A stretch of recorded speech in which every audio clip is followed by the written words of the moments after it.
আমার কাছে 5,000 টাকা আছে, চলো একটা গেম খেলবো। যদি তুমি যেতো তাহলে এই 5,000 টাকা তোমার কিন্তু।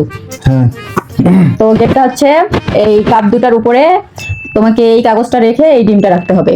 যদি তুমি পারো তাহলে এই 5,000 টাকা তুমি পেয়ে যাবা। মানে এই কাপড়ের উপরে কাগজ, তার উপরে ডিম রাখতে হ্যাঁ, হবে, হ্যাঁ। যদি আটকে হ্যাঁ তাহলে এই টাকা আমার। হ্যাঁ বুঝো কিন্তু। হ্যাঁ। আচ্ছা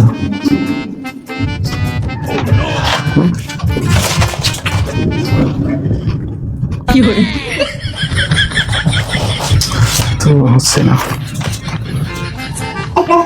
পারবা না? না মনে না, হচ্ছে একটু পারবা ট্রাই না। করি, 5,000 টাকা একটু ট্রাই করতে দাও না। আচ্ছা চলো দেখি। ডাবল করে দিলাম, দেখি হচ্ছে না, কোনোভাবেই তো হচ্ছে না। আচ্ছা দাঁড়াও, লাস্ট একটা বুদ্ধি করবো, যদি এটা হলে হলো, না হলে নাই।